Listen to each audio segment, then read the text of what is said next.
मसूरी में बड़ी संख्या में बीजेपी और मोर्चा के कार्यकर्ता और बीजेपी मसूरी मंडल के कार्यकर्ता शहीद भगत सिंह चौक पर एकत्र हुए और नारेबाजी के बीच कांग्रेस विधायक मदन सिंह बिष्ट की कुमाऊं इंजीनियरिंग कॉलेज के निदेशक के घर जाकर अभद्रता करने और शराब पीकर धमकाने के विरोध में पुतला दहन किया। इस मौके पर बीजेपी और मोर्चा के अध्यक्ष रविंद्र रावत ने कहा कि यह घटना अति निंदनीय है और शर्म की बात है कि कुमाऊं इंजीनियरिंग कॉलेज के निदेशक के घर शराब पीकर गए और परिवारजनों के साथ अभद्रता की।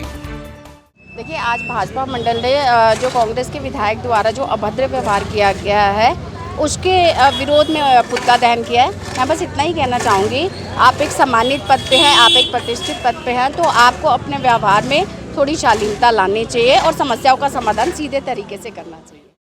देखिए, आज भाजपा मसूरी मंडल द्वारा यहाँ पर जो विधायक जो कांग्रेस के मदन बिष्ट जी का उनका पुतला यहाँ पर दहन किया गया।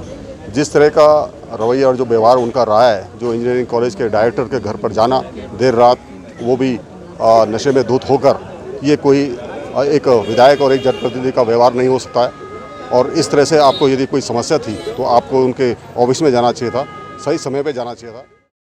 बहुत ही शर्म की बात है कि कांग्रेस विधायक जिन्होंने ऐसे काम करे, देर रात्रि वहाँ पे इंजीनियरिंग कॉलेज के जो निदेशक है उनके घर पे जाके बदतमीजी करना और गाली गलौज करना, ये बर्ताव हम नहीं सह पाएंगे। और ना ये उत्तराखंड के लिए भी बहुत शर्म की बात है, एक विधायक के नाते ये ऐसा कर रहे हैं।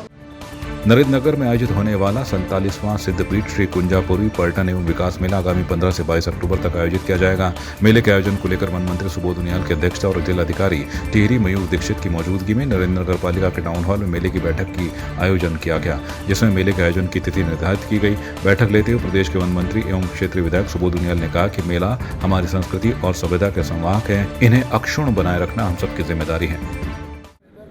आपको मालूम है कि ये मेला आज से 49 वर्ष पूर्व तत्कालीन जिलाधिकारी सुरेंद्र सिंह भारती द्वारा स्थापित किया गया। तो आज भी ये मेला एक लंबी यात्रा में जिला प्रशासन और स्थानीय प्रतिनिधियों के आपसी सहयोग से ये मेला लगातार निरंतर नई ऊंचाइयों पर पहुँचा है। और इस मेला जहाँ शुरुआत इसकी 15-20 हज़ार के बजट से शुरू हुई थी, आज ये 60 लाख से ऊपर पर ये मेला पहुँचा है, जिसमें हमारे स्थानीय उद्योगपति, हमारे स्थानीय जो कार्यालय, इन सब के सहयोग से और साथ में सरकार के सहयोग से इस मेले को आगे बढ़ाने का लगातार प्रयास करते हैं। प्रधानमंत्री नरेंद्र मोदी कैबिनेट ने महिला आरक्षण बिल पर अपनी मोहर लगा दी है। राज्यसभा और लोकसभा में महिलाओं को 33% आरक्षण की इस बिल को अब लोकसभा के पटल पर पास होने के लिए रखा जाएगा। करीब 27 वर्षों से लंबित इस बिल के पास होने से उत्तराखंड सहित देश भर में महिलाओं को लोकसभा और राज्यसभा में प्रतिनिधित्व करने का मौका मिलेगा। उत्तराखंड बीजेपी के प्रदेश महिला अध्यक्ष आशा नौटियाल का कहना है कि भारतीय जनता पार्टी ने हमेशा से मातृशक्ति के उत्थान का काम किया है। देखिए, ये तो बहुत खुशी की बात है, प्रसन्नता की बात है। मातृशक्ति के लिए हम मोदी जी का मातृशक्ति की ओर से नमन और वंदन करते हैं उनको, कि हमेशा से भारतीय जनता पार्टी ने महिलाओं को आगे बढ़ाने के लिए काम किया है। आप चाहे 33% आरक्षण उत्तर प्रदेश जब हमारा था तब महिलाओं के लिए पंचायतों में दिया गया।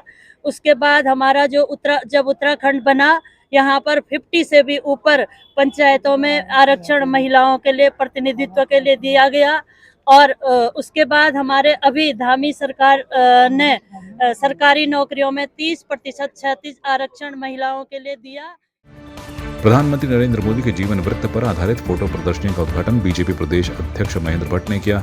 बीजेपी प्रदेश मुख्यालय में आयोजित इस प्रदर्शनी में प्रधानमंत्री मोदी के लोकहित के कार्य को फोटो प्रदर्शनी के माध्यम से दर्शाया गया है। महेंद्र भट्ट का कहना है कि 17 अक्टूबर से गांधी जयंती तक सेवा पखवाड़ा मनाया जा रहा है, जिसके तहत इस प्रदर्शनी का आयोजन आम जन के लिए किया गया है। 17 सितंबर से लेकर 2 अक्टूबर तक हमारा प्रधानमंत्री की जन्मदिन से लेकर गांधी जयंती तक सेवा पखवाड़ा के रूप में हम अपने कार्यक्रम को लेते हैं। और आज इस प्रदर्शनी का उद्घाटन प्रदेश स्तर पर हुआ है। इसी प्रकार के मोदी जी के कार्यों को जन जन तक पहुंचाने के लिए और सभी जिला मुख्यालय में प्रदर्शनी को लगाएंगे। हमने समाज के अनेकों लोगों को प्रदर्शनी जोड़ने का काम किया है। हमारे कार्यकर्ता तो रहते ही हैं, लेकिन साथ साथ प्रदूषण इस प्रदर्शनी को देखने के आए हैं, उसके लिए हमने उनको भी निमंत्रित किया है। यहाँ भी अनेकों समय पर अलग अलग प्रकार के समाज के मूर्धन्य लोग प्रदर्शनी का अवलोकन करने आएंगे और साथ साथ संबंधों गोष्ठियों में हर स्थान पर लोग करेंगे। कांग्रेस विधायक मदन बिष्ट ने द्वाराहाट इंजीनियरिंग कॉलेज के निदेशक से की गई बदसलूकी का वीडियो वायरल होने से उत्तराखंड की राजनीति गर्मा गई है। कांग्रेस और बीजेपी का एक दूसरे पर आरोप प्रत्यारोप का दौर शुरू हो गया है। बीजेपी प्रदेश अध्यक्ष महेंद्र भट्ट का कहना है कि कांग्रेस की ओर से अभी तक कोई क्षमा याचना किसी तरह की कार्रवाई की बात नहीं की गई है। वहीं इस मुद्दे पर कांग्रेस का कहना है कि कांग्रेस पार्टी ने इस बात का संज्ञान लिया है, जांच की जा रही है। देखिए, लोकतंत्र में इस प्रकार के कृत्य ये कम से कम शोभनीय नहीं होते हैं। खास तौर पर सरकारी कर्मचारी के अवकाश छुट्टी के समय काल 5 बजे तक उनका अपना सेवा का समय रहता है, उसे घर पर जाकर घर को प्रताड़ित करना, उनके बच्चों को डराना धमकाना, जो माहौल प्रदेश के अंदर बढ़ाने का कोई प्रयास किया गया है, हम उसकी भर्त्सना करते हैं।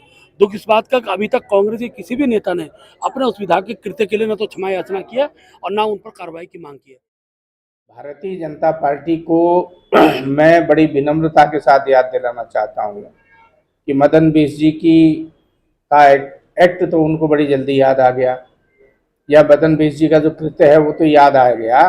क्यों प्रेमचंद अग्रवाल जी के बारे में उनका क्या कहना है, इसका जवाब भी देंगे वो नहीं देंगे?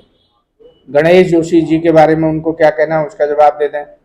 उनके वर्तमान भूतपूर्व में कितने विधायक का नाम लूँ, चैंपियन का नाम लूँ, राजकुमार ठुकराल का नाम लूँ, या उनके कितने तो पार्षदों का नाम, उनके जो उन्होंने अभी तक कई कृत्यों में सम्मिलित लोगों को बाहर नहीं किया।